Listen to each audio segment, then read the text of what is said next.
Alright, hey guys, how's everyone going? So today I'm just going to do a quick outlook on my expectations for today as we are post FOMC. So this is where I like to really speculate the weekly range and what has been set up prior.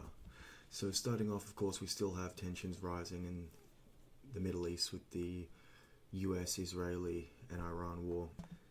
Secondly, moving on, we can see we've got pound data today in the London session, and then some more in the pre-market session, unemployment claims in the pre-market session, which will be the big thing I'm watching for today, and then just some Euro and USD news going into 10. We do have this Fed speech on the Saturday as well to watch out for. And then just more economic data today from Econo Day rather than Forex Factory. So moving on, we can see on the VIX Volatility Index, volatility has been rising at the moment. Now I'm only going to go through these really quickly, okay, like really quickly, but we can see here for the yields, I'm been bullish, been saying this as we created this gap here, retraced into it. We can see on the short-term bonds have actually traded above this buy side, while the 10-year and 30-year have not. I still do expect these to be reached, and I think that the 5-year can reach up into higher objectives, but this is something to watch out for and be cautious of. It's not as high probability as if all three of them hadn't reached their targets yet. We don't want to start seeing consolidations through here, otherwise this could possibly be setting up for a reversal. 10-year T-notes. I posted this in my Discord the other day that I wanted to see a retracement up into this gap and then reach for these lows here, which I believe is occurring. So because we've kind of swept this sell side here, we could either just drop straight into the sell side and further, or we could see a retracement up into this gap before we drop off lower. For the dollar index, let's move up to the daily and the hourly chart. We see here we have the daily. Now I did want to see us come down into this new wick opening gap, but as we can see, we've used it here once. We traded up, we created this gap, and we only came into the nearest fair value gap here.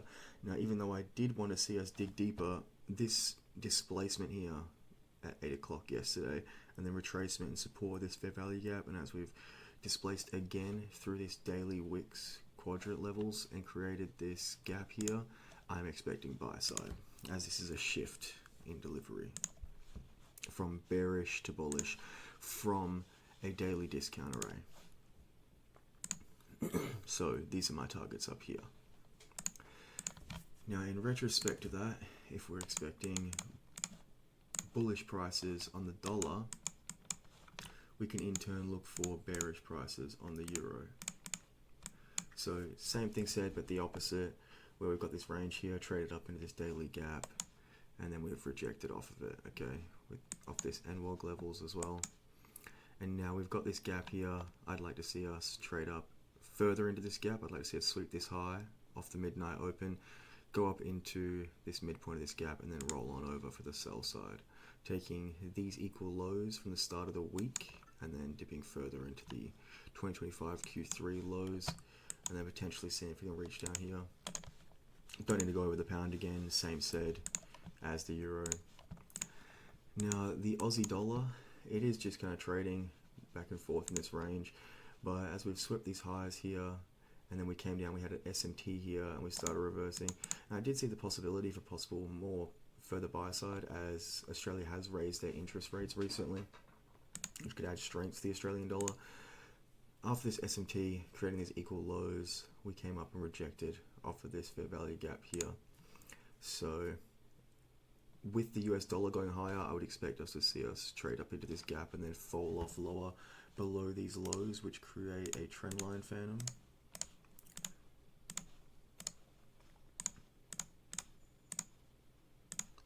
And then ultimately below this low here and into this monthly discount fair value gap.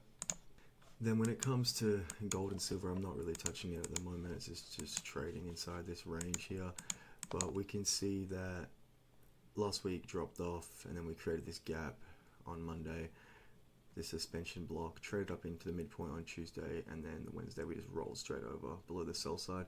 But take notice how we didn't take the sell side here on silver, so this could be problematic. And just nothing here is extremely high probability for me at the moment. So I'm just kind of avoiding the precious metals. Now moving on to oil, we're also just trading back and forth in this range. As we can see, we are just going back and forth inside this new week opening gap, which is these green levels, and then inside this suspension block. Now the fact that we came down and swept the liquidity here, which we can see fractally on both time frames with this low here, and then we rallied higher,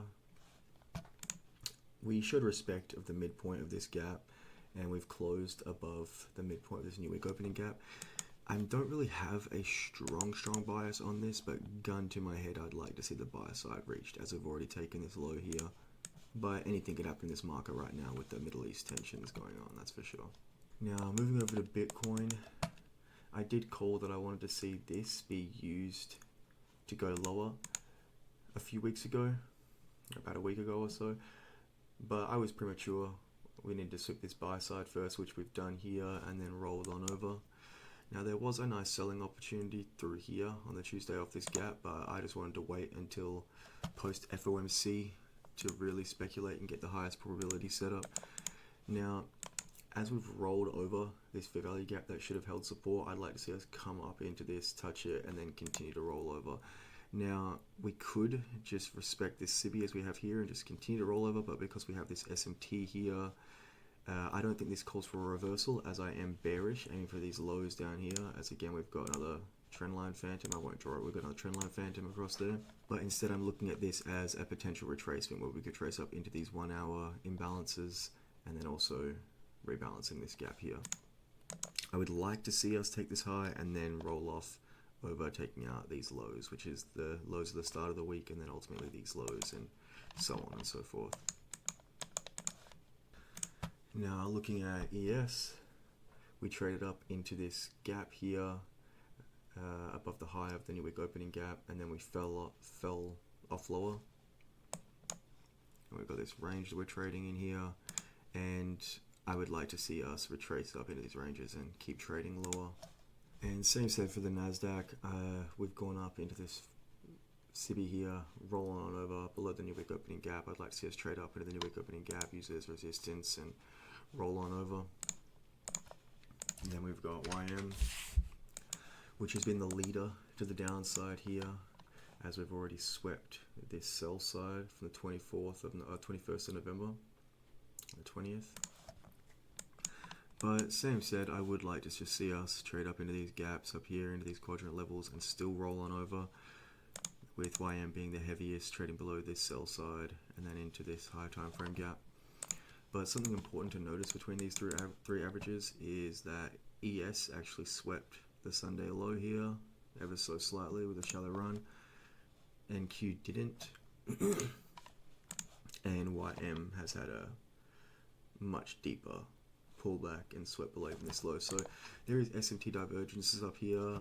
As I said before with Bitcoin here, this doesn't essentially mean a reversal or anything, as I am still longer term bearish, aiming for these levels, but we could see a retracement come in. And one thing we don't want to see is price start consolidating now after 2 of the 3 averages have taken their sell side liquidity. So then moving on, we've just got the Nasdaq symbol again, and just looking at the regular trading hour chart. So with the regular trading hour chart, these pink boxes with the gradient levels are the regular trading hour gaps, as we can see from previous day's settlement price to the next day's open price. And then these yellow boxes here are old first presented fair value gaps. So what I would realistically like to see is us retrade up into one of these first presented fair value gaps inside of this regular trading hour gap level, and then roll on over and start heading lower.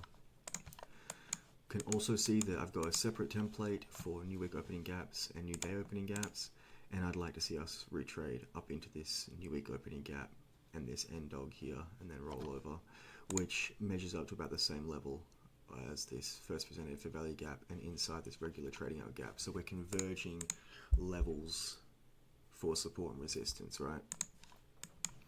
And then I've just got a more clean chart where I've got my expectations. So yeah, trading up into here, this previous week's MWOG, and then just falling off lower is what I'm expecting. Now some little bonuses for you. These are mega trades, or position trades if you want to call them. And this is a weekly chart of Lululemon. Let's go up to a monthly. We can see we've had this range down here, and we've gone up into this fair value gap and this mitigation block, sweeping this buy side and rolling on over. We can see we already have respect of this fair value gap, and now we've created this large suspension block, which I would like to see us trade up into, as we have, but I'd like to possibly see a deeper retracement sweeping above this high. And if these levels do hold resistance and I get a lower time frame continuation pattern, then I will look to sell short, potentially, if everything stays true. Below these lows, aim for these quadrant levels on this sell side and this higher time frame imbalance. What does make this problematic though is that we have swept this sell side here, so we must give the market some time and room to breathe before it sets up, and make sure that we are 100% validated with our system before we take an entry, and that this is not just sweeping this low to then have a deeper retracement, sweep this high, and then go lower at a later date.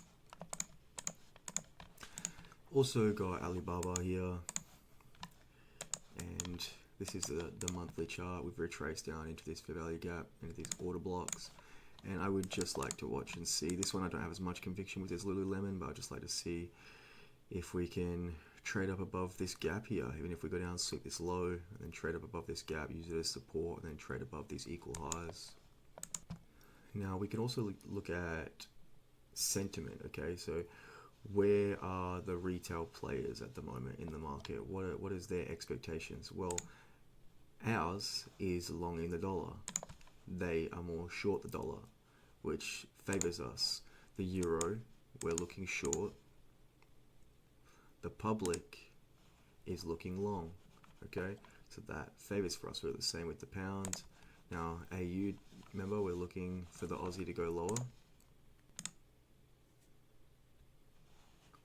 The public is also heavily on the side of lower, so this doesn't agree with our analysis, right? We want the public to be on the opposite side of our trades. Gold and silver, I guess we do expect lower, but I don't really have a strong conviction in this market right now.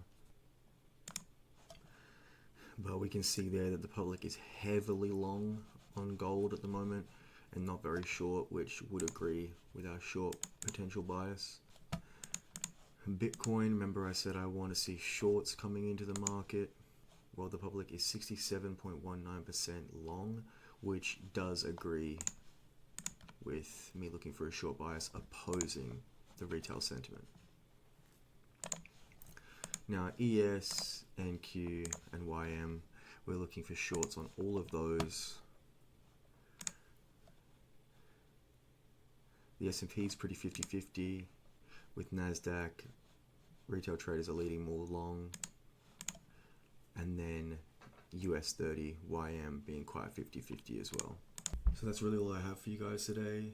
I would like to do a review of this at the end of the week, hopefully, if I've got the time, to then go over my expectations and what actually ended up being the outcomes. And then walking you guys through that and where I went right or wrong. So anyways, nice speaking to you guys. I will see you in the next one. Happy trading. Peace.